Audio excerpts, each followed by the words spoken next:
رسول اللہ صلی اللہ علیہ وسلم نے ارشاد فرمایا رب کاسیات عاریات، بہت سی عورتیں، صنفان لم ارہما، آپ صلی اللہ علیہ وسلم نے فرمایا دو قسم کی مخلوق ایسی ہے جو میں نے نہیں دیکھی. کیا مطلب؟ وہ میرے زمانے میں نہیں پائی جاتی، وہ بعد میں آئیں گے.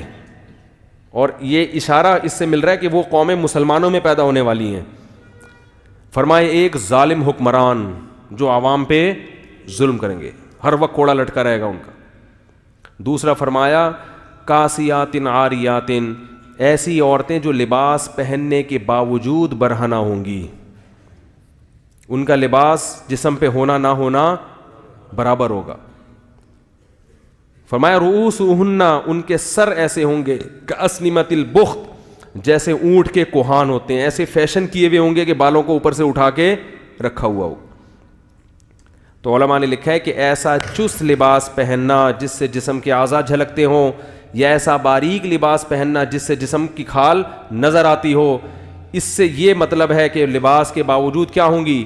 برہنہ. اور آپ صلی اللہ علیہ وسلم نے فرمایا ایسے ظالم حکمران اور ایسی عورتیں لا یجدن ریح الجنہ وان ریحها لیوجد من مسیرۃ کذا وکذا، یہ جنت کی خوشبو بھی نہیں پائیں گی، حالانکہ جنت کی خوشبو تو اتنے سال کی مسافت سے محسوس ہونا شروع ہو جائے گی. اتنا دور رکھے گا، چاہے یہ نماز پڑھیں، چاہے حج کریں، چاہے زکوٰۃ دیں، لیکن آپ صلی اللہ علیہ وسلم کی حدیث کے مطابق یہ جنت میں نہیں جا سکتی.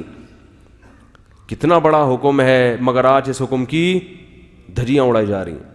ایک بات میں بار بار کہتا ہوں، دیکھو اپنی بیٹیوں کو پراپر ڈریس پہنایا کرو. لوگ کہتے ہیں ہماری بیٹی ہمارے قابو میں نہیں ہے. بالغ ہونے کے بعد اگر قابو میں نہیں ہے تو بات سمجھ میں آتی ہے، بچیاں تو قابو میں ہی ہوتی ہیں نا. کسی بھی دیندار کو کھڑا کر دو، اس کے بیٹے کا لباس دیکھو اور اس کی بیٹی کا لباس دیکھو. ابھی میں ہانگ کانگ گیا نا، مردوں کے پورے کپڑے ہیں، پورے نا، ان کا بس نہیں چل رہا ہوتا، منہ بھی چھپا لیں وہ. اور ان کنٹریز میں خواتین کے کپڑے کیا ہیں؟ شارٹ، 2-4 اسٹیکر کہیں سے ادھار لے کے، وہ بھی ایسا لگتا ہے جیسے پتہ نہیں کیا تکلف ہے بھائی. یعنی بعض ایک صاحب کہنے لگے ان سے بولو کہ اس تکلف کی ضرورت کیا تھی آپ کو، خام خواہ کی ٹینشن. مرد پورے، اور عورتوں کا وہی کلچر کہاں آ رہا ہے ہمارے معاشرے میں، اور کیسے آ رہا ہے؟ والدین اپنی بچیوں کے لیے ایسے کپڑے لے کر آ رہے ہیں. ابھی تو بچی ہے بھائی، اگر وہ ابھی بچی ہے تو وہ بھی تو بچہ ہے، اس کو بھی چڈی پہناؤ، بنیان پہنا کے باہر نکال دو اس کو. بیٹے کو، اپنے بیٹے کو چڈی بنیان نہیں، بیٹے کو پراپر ڈریس پہنائیں گے پورا. بیٹی کو کیا کریں گے؟ آدھی پنڈلیوں کی فراکیں، سلیو لیس فراکیں ان کو پہنائیں گے، آدھی پنڈلیوں کی شلواریں اور سلیو لیس ان کو فراکیں پہنائیں گے. تو یہ اس کی علامت ہے کہ آپ ان کی صحیح تربیت نہیں کر رہے. بچے کو پراپر ڈریس پہنا کے اس کا عادی بنانا پڑتا ہے. اس سے بچے میں حیا پیدا ہو جاتی ہے، شرم پیدا ہوتی ہے.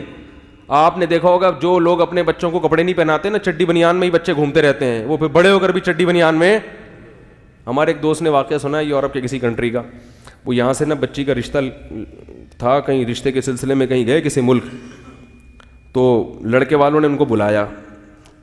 تو وہ جو لڑکی کے ابا تھے انہوں نے کہا وہ سسر جو یعنی لڑکا ہے اس کو بلاؤ. لڑکا کہیں جاگنگ کر رہا تھا چڈی پہن کے. اس کو پتہ چلا جی تمہارے رشتے والے آئے ہوئے ہیں. اس نے کہا ٹھیک ہے، بہت خوشی ہوئی، میں آ رہا ہوں. تو وہی چڈی بنیان میں ہی سسر صاحب کے آگے بیٹھ گیا، اور اس نے اپنی طرف سے یہی کیا، بھائی جو میں ہوں میں وہی نظر آنا چاہتا ہوں. وہ صحیح کیا اس نے، خام خواہ میں اپنے آپ کو ایسا شو نہیں، میں ایسا لبرل ہوں. پہلے بتا دیا اس نے اپنے ڈریس سے کہ مجھ سے زیادہ توقعات نہ رکھنا، ہم یہ چڈی بنیان ہی ہمارا فیشن ہے. تو چڈی بنیان میں آ کے سسر صاحب کے سامنے بیٹھ گئے. انہوں نے کہا بھائی تو لڑکی والے جب ہمارے یہاں جب آتے ہیں تو بندہ کہیں سے ادھار ہی لے لیتا ہے پتلون. کیا خیال ہے بھائی؟ اس موقع پر تو ہر آدمی کم از کم پراپر ڈریس میں بیٹھتا ہے نا. نہیں ہے تو کہیں سے ادھار لے لیتا ہے، شرٹ ادھار لے لیتا ہے، بعد میں واپس کر دیتا ہے کہ بھائی چلو ابھی فی الحال. تو یہ اتنا لبرل. وہ خیر انہوں نے انکار کر دیا، اور بہت اچھا کیا انہوں نے انکار کر دیا. تو کیا ہے کہ بچپن سے آپ اگر مکمل لباس پہنائیں گے بیٹے کو، بیٹی کو، تو وہ لباس کا عادی